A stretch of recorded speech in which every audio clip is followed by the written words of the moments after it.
Ahí ya está grabando. Arranca cuando quieras y yo le hago el corte. Muy buen día. Vamos a comenzar en el día de hoy con la segunda parte del módulo número 1 de nuestro curso La educación de la infancia en la familia. Y en este caso vamos a hablar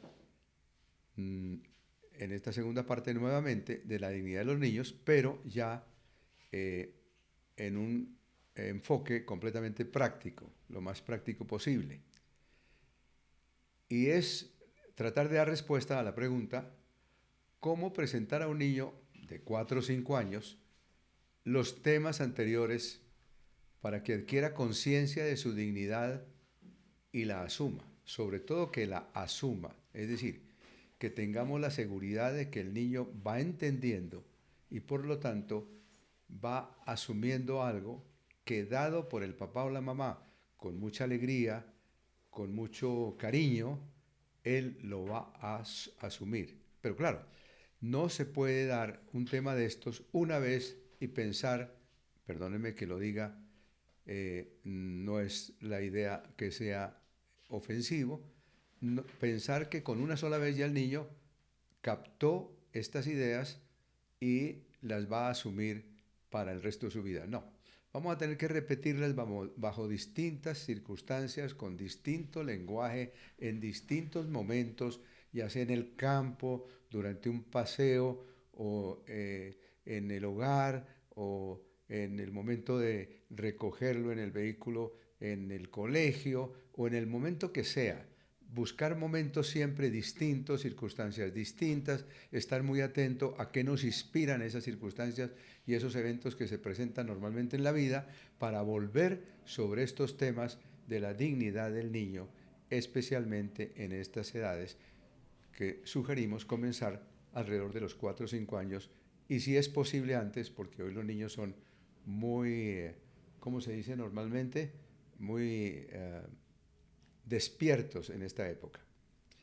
¿Cómo presentar a un niño de 4 o 5 años los temas anteriores para que adquiera conciencia de su dignidad y la asuma? Este es el objetivo. Conciencia, es decir, que él sepa que es una persona digna y que va a asumir esa actitud de persona digna para siempre. En esta parte del módulo queremos ofrecer algunas ideas sencillas de cómo aproximarse a los niños pequeños con un tema trascendente como es la dignidad. Muchas personas pensarían que es imposible dar este tema un poco de carácter filosófico a un niño tan pequeño, pero es perfectamente posible. Todo depende de la metodología, del lenguaje y del ambiente amoroso en que se diga. Claro, esto no puede ser una forma estándar, ni mucho menos, de hacerlo, la que yo voy a plantear, porque todos ustedes y yo sabemos que cada niño o niña es una persona única e irrepetible. Y por eso papá y mamá saben mejor que nadie cómo llegar con cada tema a cada niño en particular. En primer lugar, creo que debemos explicar, obviamente, en qué consiste la dignidad. Y podría ser de esta manera. Esta es la sugerencia. Te quiero contar algo hoy muy importante para tu vida. Tú eres una persona digna. ¿Y qué quiere decir eso? Que tienes un valor muy alto por muchas razones. Por ejemplo, tú eres superior a todos los seres vivos de la naturaleza distintos a los seres humanos. Es decir, a todos los seres vivos quiere decir la vida está en los árboles en su primera forma, la vida está en los animales. Pues tú eres superior a todos esos seres vivos eh, porque tú tienes, además de lo que tienen los seres vivos, que es cuerpo, tú tienes alma. Y esos otros seres vivos no la tienen. Eso te da ya una categoría muy, pero muy superior a la naturaleza viva del resto de los seres. Y porque eres un niño o una niña digno de todas las demás personas, deben respetarse. Esto es importante. En cuanto que tú eres un ser digno, los demás seres tenemos que respetarte. También por otras razones que vamos a ver más adelante. Muy bien.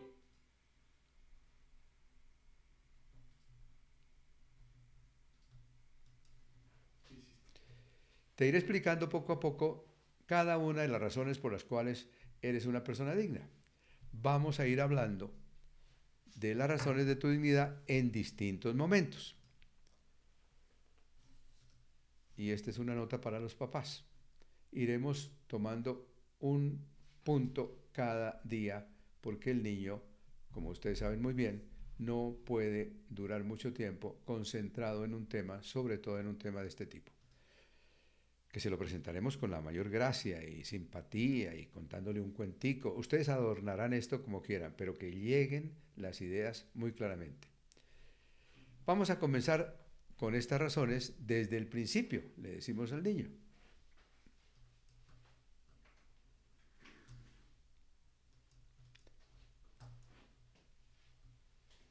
Primero, la dignidad de toda persona comienza con el inicio de la vida del ser humano. ¿Y tú sabes cuándo comenzó tu vida? Es posible que el niño o la niña conteste, cuando nací. Y esta respuesta automáticamente nos conduce a la aclaración. No, mi amor, tu vida comenzó en el seno de la barriguita de mamá. Por eso, a medida que tú ibas creciendo, la barriguita de mamá iba aumentando, se iba engordando, hasta que naciste. Pero en el seno de tu madre ya tenías tu cuerpo y alma, como ahora tienes. Y por eso estabas desde el seno de la madre con este título de persona digna. Toda persona es digna desde el momento en que llegó a la vida en el seno de mamá. Siendo eso así, entonces eres digno de respeto desde entonces. Y lo primero que hay que respetar cuando estabas en el seno de madre y que respetamos era tu propia vida. El primer derecho que tienes por ser persona desde ya es que tienes el derecho a la vida. Y cuando tú naciste, mamá y yo nos pusimos muy contentos porque desde el seno de tu mamá te amamos.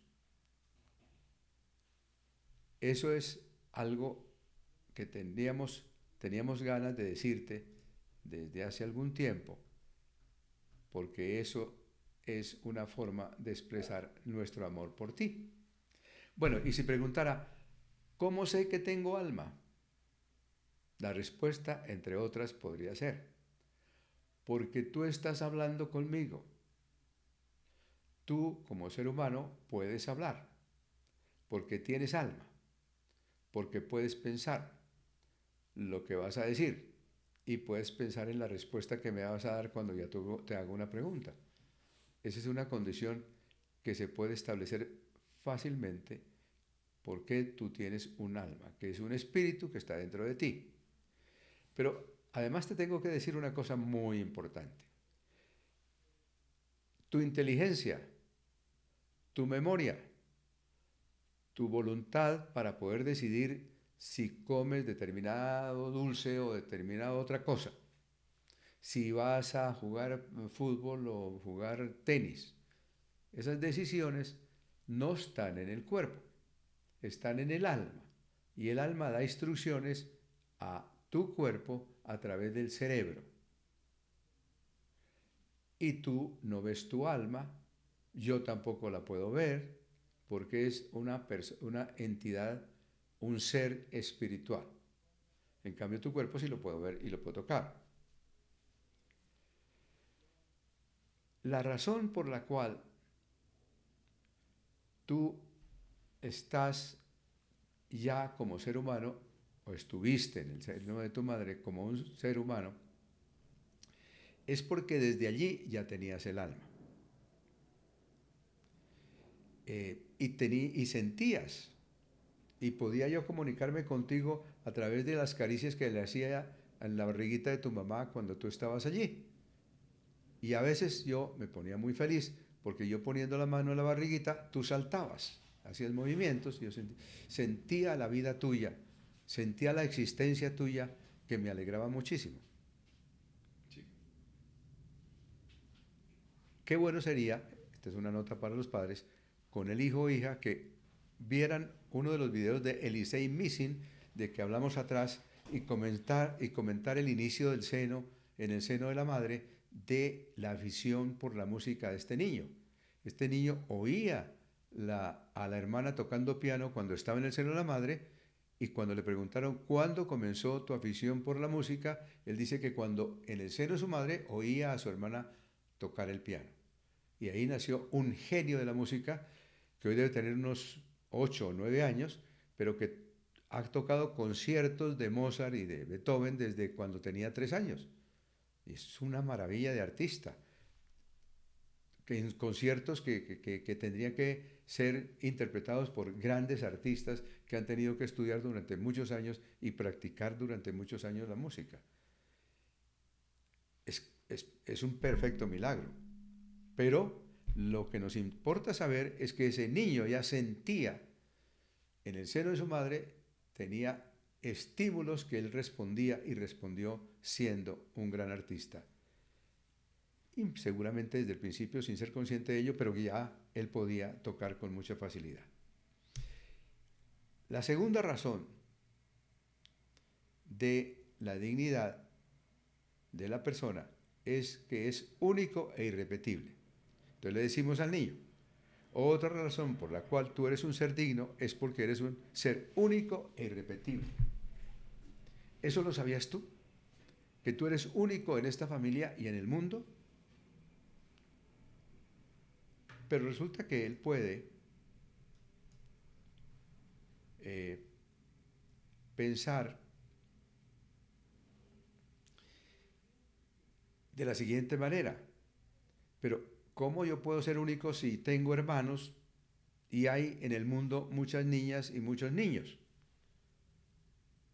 Entonces le decimos, sí, es cierto, pero tú eres único. Eres una persona única porque no tienes otra persona igual. Igualito a ti no hay ninguno, ni ha habido en todo el tiempo que lleva el hombre sobre la tierra, ni habrá en el futuro otro niño igual a ti. Tú eres una joya única. Lo mismo ocurre con cada uno de tus hermanos, que también son únicos, son distintos entre sí. Cada uno es único y por eso merece mucho respeto y cariño de tu parte y mucho cuidado de nuestra parte, de papá y mamá. Como pueden ver, de esta manera comenzamos a desarrollar la autoestima del niño.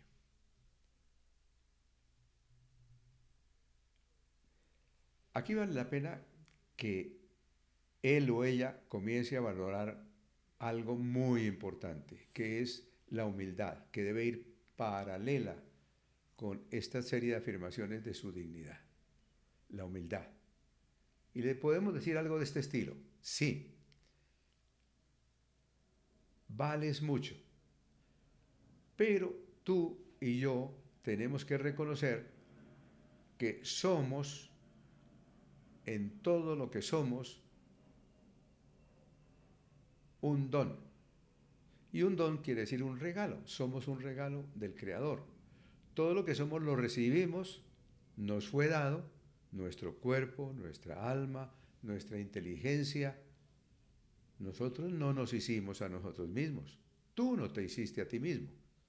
Por eso tenemos que ser muy humildes y muy agradecidos con el Creador, porque de Él recibimos todo lo que somos.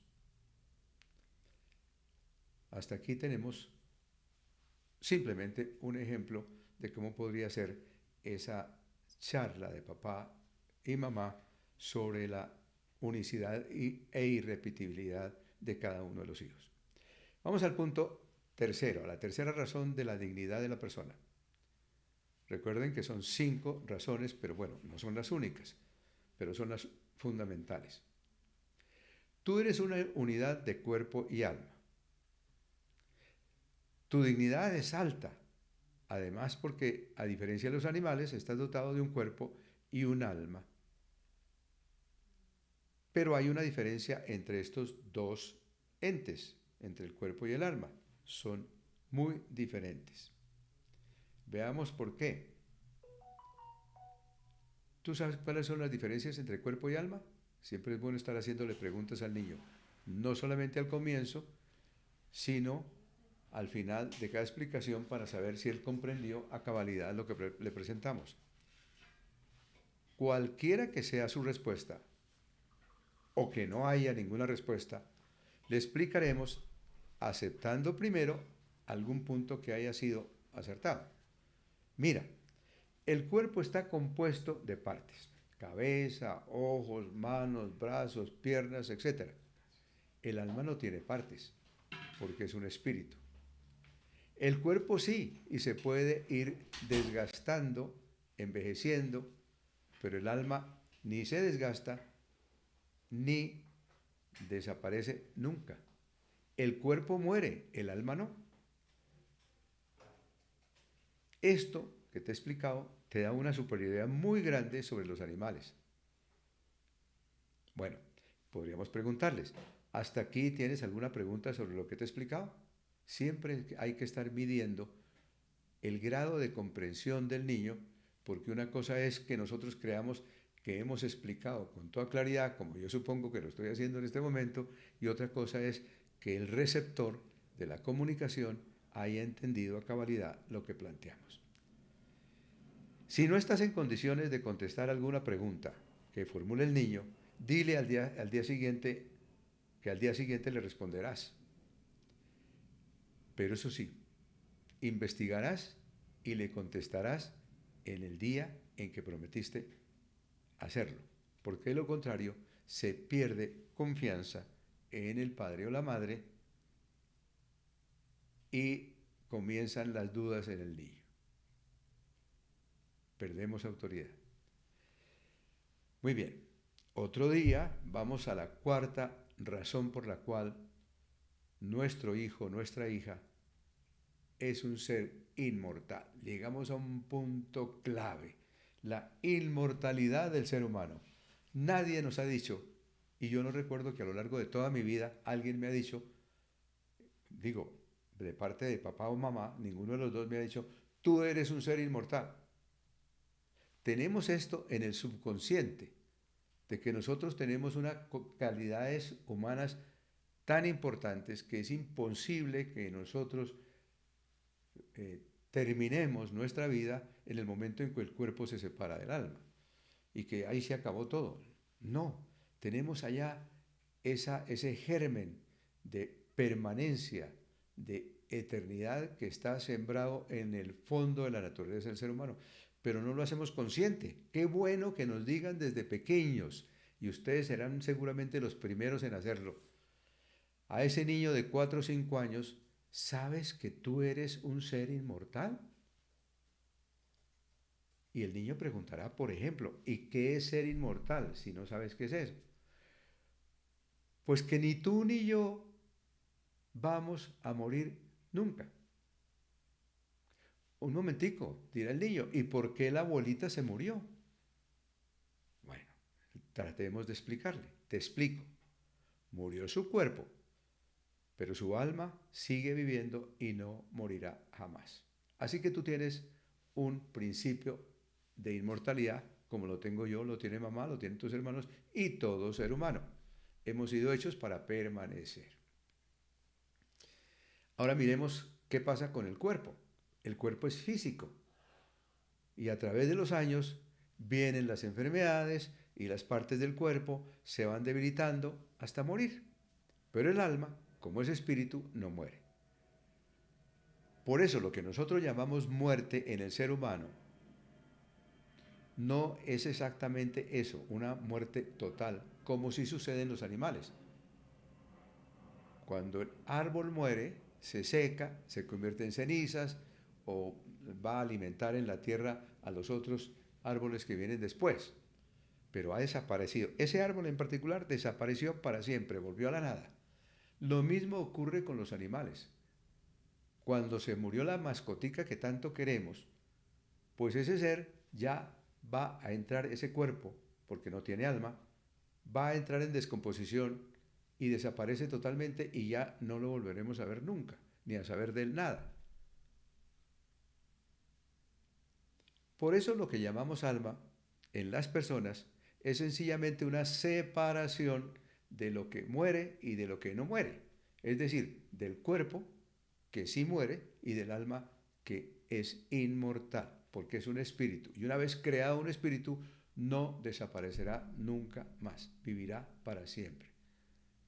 Qué interesante saber esto, ¿no te parece? La muerte en los animales significa desaparición total. Y en el ser humano, por el alma ser un espíritu, continúa existiendo.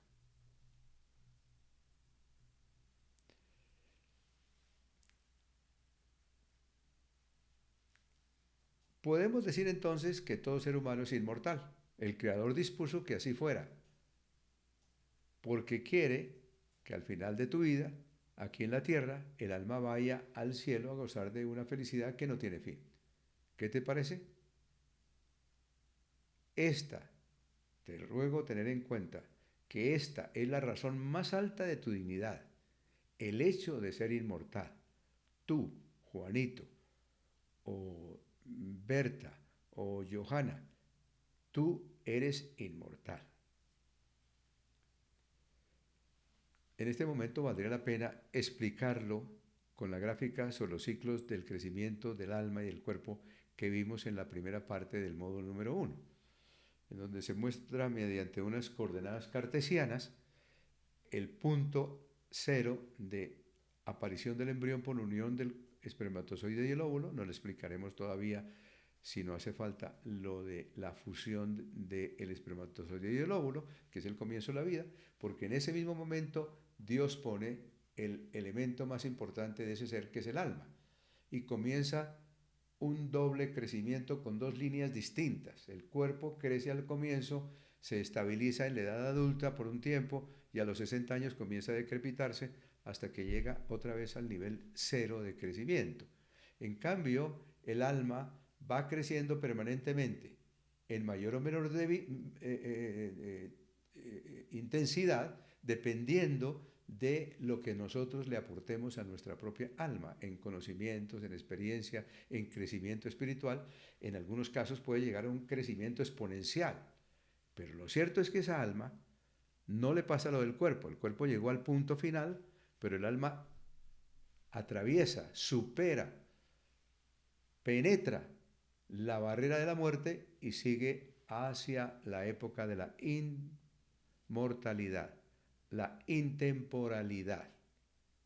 Perdóname, la inmortalidad ya comenzó desde el principio de existencia del alma, pero el tiempo de vida en la intemporalidad comienza a partir de la separación del cuerpo y del alma. Por lo tanto, te puedo decir que nosotros tenemos dos etapas en la vida. La primera etapa, la etapa temporal aquí en la tierra, en donde tenemos cuerpo y alma. Y la segunda etapa, cuando el alma pasa la barrera de la muerte y sigue existiendo ya en la eternidad, en la intemporalidad. Tenemos que ser felices en la vida temporal para poder ser felices en la vida intemporal. Esta es una frase que dejamos suelta por ahí para explicarla más adelante. Muy bien, vamos a la quinta razón, al quinto argumento por lo cual la dignidad del ser humano es de muy alto nivel. No obstante que la anterior era la más poderosa, la más potente, la más importante, tenemos otra razón que no podemos desconocer. Tú eres un ser libre, la noción de libertad. ¿Sabes qué es la libertad? Y recogiendo la respuesta que el niño o la niña dé, para confirmar o rectificar, sugerimos lo siguiente. La libertad es la posibilidad que tienes tú de poder decidir, por ejemplo, si quieres jugar fútbol o no, Si cuando seas grande quieres ser médico o abogado o ingeniero, entonces ya les explicaremos qué significa el ser médico. El médico es el encargado de conservar la salud de las personas y estudia muchos años para saber cuáles son los remedios o la pastica o la inyección que hay que aplicarle a una persona en un momento dado cuando tiene una enfermedad para que se cure de esa enfermedad y pueda seguir viviendo normalmente. El abogado es la persona que se encarga de defender el derecho a la justicia, en que las cosas sean muy justas en todas las actividades de los seres humanos, en que no haya nadie que cometa un atropello con ninguna persona, porque si lo comete, la justicia le puede castigar. Y eso se encarga el abogado, o bien de acusar, o bien de defender a la persona inocente. O el ingeniero que se encarga de construir las carreteras, los puentes, los edificios, etc. Bueno, y así se explicará una que otra profesión, porque hay que decirle al niño que cuando llegue a mayor va a necesitar elegir qué profesión quiere desempeñar en el mundo. Pero lo más importante de todo es saber elegir, y para no equivocarme en cualquier elección tengo que tener unos parámetros concretos. La distinción entre el bien y el mal. Tú elegirás bien, es decir, usarás bien tu libertad, en la medida en que elijas siempre el bien y nunca hacer nada malo. Muy bien, ¿cómo hacemos el bien? Podemos poner un mundo de ejemplos.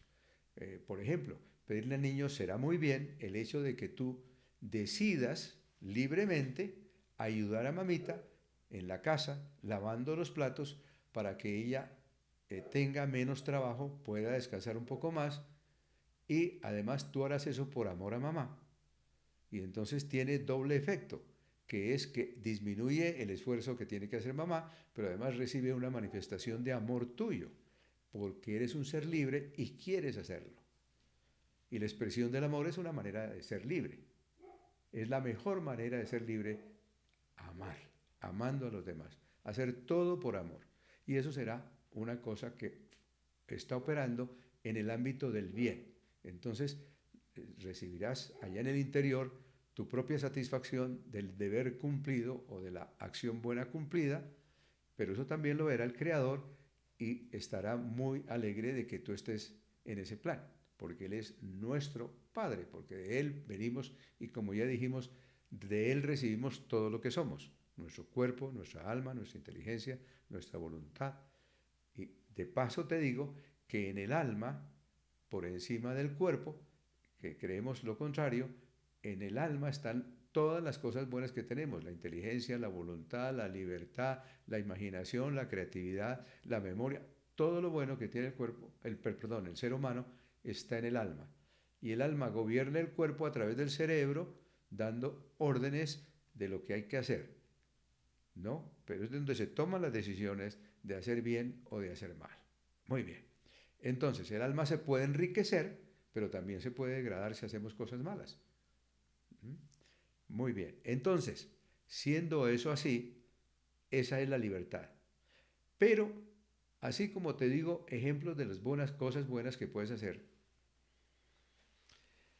hay personas que de pronto se les ocurre hacer algo mal. Por ejemplo, un chico vecino que sale a la calle y se le ocurre coger una piedra y tirarla y romper un vidrio del vecino.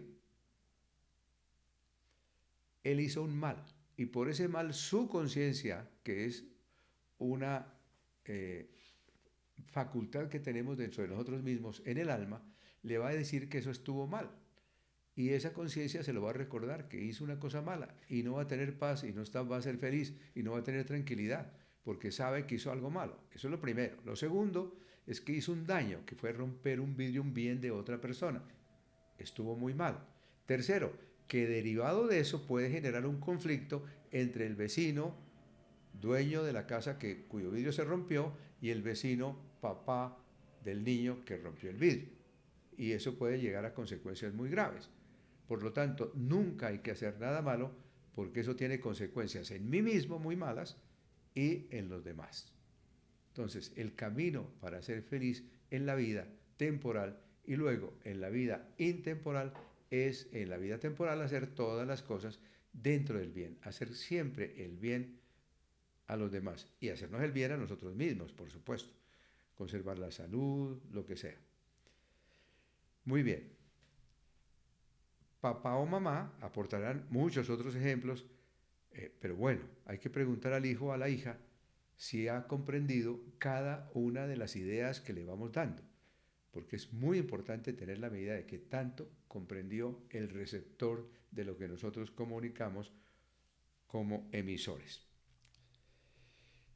Ahora vamos a una nota para los padres. Hasta aquí hemos visto las 5 razones fundamentales que sustentan la dignidad de todo ser humano y que las podemos explicar con estos ejemplos simples al niño desde, si se quiere, los 4 años, de pronto antes de los 4 años, porque los niños de hoy son mucho más vivos, inteligentes, capaces de comprender.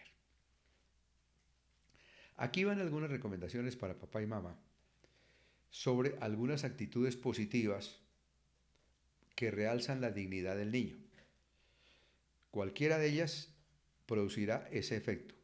Son 11 que se me han ocurrido, pero hay muchísimas más que ustedes a diario encontrarán en la vida ordinaria de la familia.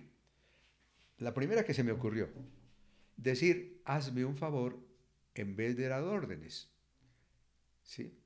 Es mucho más agradable decirle al niño, hazme el favor de limpiar los vidrios de la casa porque están muy sucios. Y entonces el niño lo hará con mucho más gusto y dice, mira, tienes que lavar los vidrios de la casa porque aquí todos trabajamos y la casa es de todos y tú tienes la obligación de ayudar. Eso será recibido pues con mucho desagrado porque es una imposición.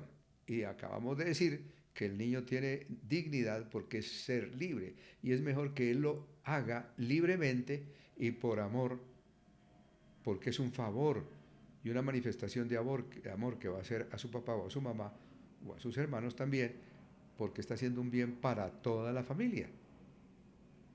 Eso será mucho mejor de esa manera. A menos que por una serie de desobediencias constantes haya que poner una orden y decirle esto lo tienes que hacer porque es una obligación tuya y papá lo está mandando y el que dirige la casa tiene que dar órdenes porque yo tengo autoridad que me viene de Dios y por lo tanto tiene la obligación de obedecer. Eso será, ojalá, la excepción. Segundo, decir siempre la verdad. Mira, hay que tener en cuenta que más rápido cae un mentiroso que un cojo. Y la verdad siempre saldrá a la luz y un día el niño puede descubrir las mentiras que ha dicho papá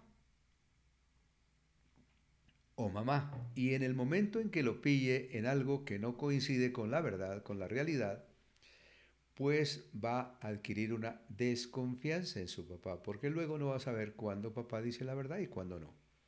Recuerden ustedes que nosotros los papás tenemos un método de educación, el más efectivo de todos, que es la coherencia, la verdad, el ejemplo. Somos el ejemplo para nuestros hijos.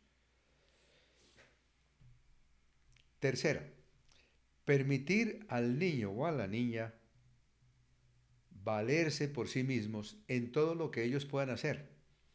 No podemos ser tan paternalistas que por amor al niño hagamos lo que él podía hacer. Ejemplo, a los 4 años, un niño puede hacer su propia cama cuando se levanta. Es cuestión de enseñarle. Dice, mira, hay que poner un orden en las cosas que haces cuando tú te despiertes. La primera, hombre, la más elemental y lógica, es dar gracias por el nuevo día que se nos concede. Porque nos podríamos haber muerto en la noche, porque nadie sabe cuándo va a morir.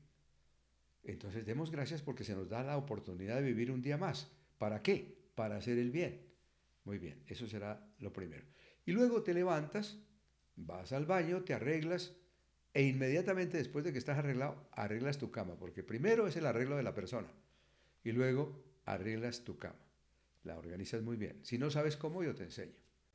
Y entonces mamá o papá les enseñan. Y a partir de ese momento ya se vuelve una responsabilidad del niño hacer esa actividad.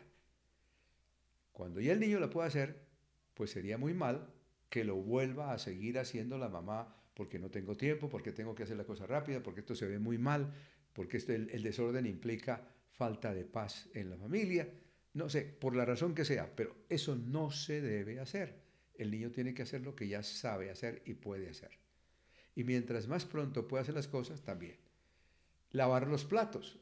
Que no alcanza el niño por estatura porque tiene apenas 3 años o 4 años o lo que sea. Pues se le pone una butaquita o algo donde no se caiga fácilmente y se le enseña cómo hacerlo. Y ahí van una serie de virtudes que se enseñan simplemente lavando platos. Por ejemplo, la cooperación, el orden. Hay que lavar el plato, luego secarlo, luego ponerlo en el sitio donde se guardan siempre y volver a comenzar con el siguiente utensilio y así sucesivamente. Ahí se aprende el orden, se aprende la cooperación, el trabajo en equipo, las manifestaciones de amor con el trabajo, la laboriosidad que implica el trabajo bien hecho y bien acabado. Se aprende lavando platos y luego ese niño que aprendió a hacer bien las cosas lavando platos va a hacer decisiones muy importantes, muy bien hechas cuando sea presidente de una compañía. Porque las primeras lecciones las recibió de orden, de cooperación, de hacer un trabajo bien hecho en su casa. Cumplir siempre las promesas. Cuando no se cumplen las promesas que han hecho a un hijo, por ejemplo, mira, mañana te voy a llevar al cine porque tuviste unas muy buenas notas en tu colegio y te voy a premiar yendo a ver una película que te gusta mucho y que me has dicho que quieres verla. Y al día siguiente papá no apareció o mamá no apareció y se le olvidó. Gravísimo, porque enseguida se genera desconfianza de lo que promete papá y mamá. Y con eso hay otra consecuencia muy grave y es que perdemos autoridad. Muy bien. La quinta, ser siempre coherentes, que es la coincidencia entre lo que se piensa, se dice y se hace. Volvemos al punto de que nosotros somos ejemplo, en este caso de coherencia, para que el niño siempre esté en el plan de decir siempre la verdad y de hacer coincidir lo que quiere hacer con lo que realmente hace. Sigamos. La sexta, hacer frecuentes manifestaciones de amor mediante caricias y abrazos. El niño se siente o la niña se sienten muy bien cuando papá o mamá los abraza. Y en ese abrazo que es estrecho, que lo tengo en mis brazos, el niño se siente seguro, se siente protegido, se siente amado. Y está muy cerca a sus papás a partir de esas manifestaciones, que también repetirá con su mamá, con su papá y con sus hermanos. Séptima, reconocer los logros y las tareas bien hechas. Perdón, los logros y las tareas bien hechas. Qué triste es que el niño se esfuerce conscientemente en el colegio para llevar unos buenos resultados, una buena libreta de registro de calificaciones. Y el profesor, para completar, le ha dicho, cuando llegues a la casa, tu papá se van a poner muy contento. Y primero encuentra que mamá no está y papá tampoco. Y cuando llegan y él le muestra las libretas, lo primero que van a ver los papás son las cifras en rojo, porque fue lo que perdió, pero no se vio en que en 10 de las 11 tareas hay 10 buenas y una solamente mala. Eso es gravísimo porque el niño se ve descalificado en lo que hizo bien. Los logros en el niño irán aumentando su autoestima y por lo tanto su dignidad. Octava, todo niño o niña necesita recibir, como ya dijimos, manifestaciones de amor, por ejemplo, mediante la caricia, el abrazo, una sonrisa. Eso no solamente lo hace sentirse querido, repetimos, se siente seguro de que es importante en un sitio especial que se llama su hogar. En ninguna otra parte es tan importante como en su casa. En su casa vale el niño por lo que es y no por lo que dice o lo hace. Por eso cuando se equivoca no le caemos con críticas, sino que preguntamos qué te pasó, qué sucedió, no estudiaste suficientemente o lo que fuera. Siempre con la comprensión necesaria que hace que el niño no pierda su seguridad. Novena. Esta sí que es importante. Es difícil, pero tiene unos efectos fenomenales en las relaciones de los seres humanos y especialmente entre papá, mamá e hijos. Pedir perdón cuando nos hemos equivocado o hemos faltado en algo o hemos sido injustos o lo que sea. Esto sí que será un gran reconocimiento a la dignidad del hijo, porque se siente reconocido como persona que merece el que la otra persona haya reconocido sus defectos o sus faltas. Y en vez de perder autoridad, los padres ganamos en autoridad, porque se cree más en nosotros y porque se reconoce que como seres humanos nos podemos equivocar y por lo tanto surge la comprensión de que, hombre, somos humanos y nos equivocamos, pero rectificamos para volver a lo que es el bien en contra de lo que es el mal. Décima, la amabilidad en el trato, especialmente cuando se ha cometido alguna falta.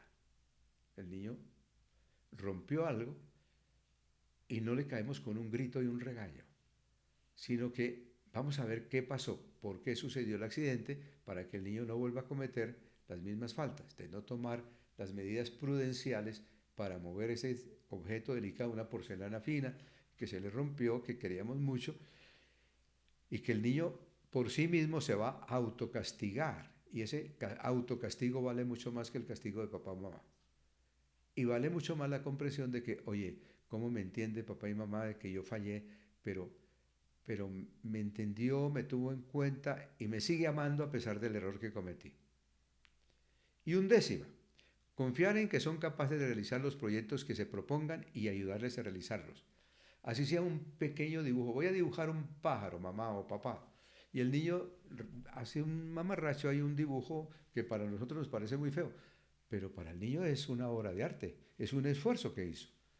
Pues digámoslo que sí, que hizo un esfuerzo y que está parecido a un pájaro, pero que lo puede mejorar y le doy las ayudas para que él pueda mejorarla. Mira, el piquito se dibuja con un ángulo así y después la cabecita y esto y lo otro. Y fíjate, este salió más bonito, inténtalo. Y el niño lo va a intentar con mucho gusto. Pero confiamos en que es capaz de progresar. Bueno, estas son algunas actitudes positivas que refuerzan la conciencia de la dignidad de cada hijo.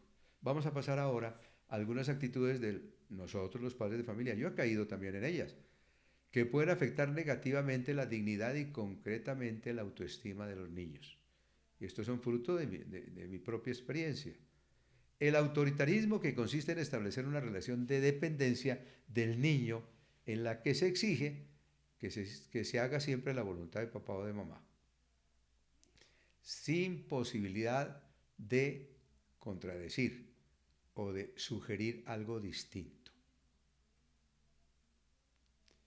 Perdemos autoridad pensando que estamos aplicando la autoridad. Ese es un autoritarismo que es un vicio degenerado de la autoridad, es decir, una degradación de la verdadera autoridad. La verdadera autoridad es la del prestigio de papá, que es bueno, que es virtuoso, que procura hacer todo bien y que cuando algo lo hace mal, pide perdón. Ese es el modelo que quiere recibir el hijo. Segundo, hacer comparaciones. Todas las comparaciones entre seres humanos son negativas. Nunca debe compararse a nadie con nadie. Mucho menos por comparar al niño con sus hermanos, porque lo estamos poniendo por debajo de los demás. Estamos afectando su autoestima, estamos afectando su dignidad. Conviene recordar que el niño es único y irrepetible y no se puede comparar con otro. Es único y irrepetible. Lo tenemos que educar según lo que él es, no según lo que es el hermanito o la hermanita, o el papá o la mamá. El ejemplo se dará en silencio y él lo irá siguiendo si quiere hacerlo en uso de su libertad. Evitar expresiones como tú no sirves para nada cuando se comete algún error o se repite el mismo error del niño o la niña cuando se equivocan. Sería este un grave irrespeto a su dignidad. Ese tú no sirves para nada significaría que eres un total incapaz, que estás condenado al fracaso. No. Puede haber hecho algo mal, pero eso no quiere decir que él no sirve para nada. Son expresiones que decimos sin pensar en lo que contiene cada palabra que digamos y en el efecto que puede producir. Pensemos entonces, usando la virtud de la prudencia, antes de actuar o de hablar, qué es conveniente y de qué manera hay que decirlo para que el niño mejore. Tercero o cuarto, el trato brusco genera resentimiento, alejamiento y temor en los niños. El miedo comienza a ser muchas veces desde el miedo que infundimos los papás en el niño por las actitudes nuestras. Repetimos algo que ya dijimos en las cosas que hay que hacer bien, que es que hay que calificar los actos y no las personas. A la persona no se le califica, nadie tiene derecho a juzgar en su esencia a nadie y decirle, tú eres un desordenado, porque la cópula es, el verbo ser, indica la esencia de la persona, lo que es la persona, y digamos que eso no tiene prácticamente fácil modificación, ¿no? Y eso contradice lo que la persona misma siente que es con algo que fue calificado, que lo ven de una manera distinta a lo que él siente en sí mismo. No debemos juzgar a la persona, sino sus actos, ¿no? Desordenaste tus juguetes y los dejaste tirados. ¿No te parece que eso no está bien? Tú eres un niño normalmente ordenado, o tú puedes ser ordenado, o lo que sea. Muy bien, siempre en positivo. Estar viendo el celular o chateando mientras la niña o niño están hablando. ¿Qué falta de respeto a la dignidad de la persona es esa? Y eso no solamente sucede con los niños, sucede con gran frecuencia con los mayores. Es tal el acelere en que nos ha metido el desarrollo tecnológico que no tenemos para nada y entonces hay que saber a quién se me olvidó llamar y entonces sí, sí, sigue que yo te estoy oyendo. Mentira, no estás oyendo como debe ser y con el respeto con que debe atenderse a la otra persona. Llamar la atención por una falta en público, ni siquiera en presencia de sus hermanos, porque estoy disminuyendo la dignidad de la persona frente a sus hermanos. Y sus hermanos van a querer calificarlo de la misma manera. No. Se siente mucho mejor el niño si papá o mamá lo llama a un recinto cerrado, cierra la puerta y le dice, mira, quisiera con todo cariño decirte que tal cosa que hiciste no estuvo bien hecha, que conviene que la corrijas porque tú tienes que ser mejor y en eso tú puedes mejorar. Cosas de ese tipo. Muy bien. Bueno, estas son apenas algunos de los múltiples casos en los que podríamos afectar la dignidad de nuestros hijos y por lo tanto su autoestima. Pero nos pueden servir de guía para otros casos distintos que ustedes puedan tener a mano. Hasta aquí entonces dejamos este tema y en el próximo módulo abocaremos un tema de absoluta y radical importancia. Es tratar y preguntarnos cuál es el fin supremo de toda persona humana. Aquí hablaremos del sentido de la vida, del sentido máximo de la vida, de las aspiraciones máximas que puede tener nuestro hijo si se las infundamos desde ahora, si se las enseñamos desde ya, a pensar en grande, a pensar en lo más grande que pueda estar a su alcance. Muy bien, entonces los esperamos en la próxima sesión con mucho gusto.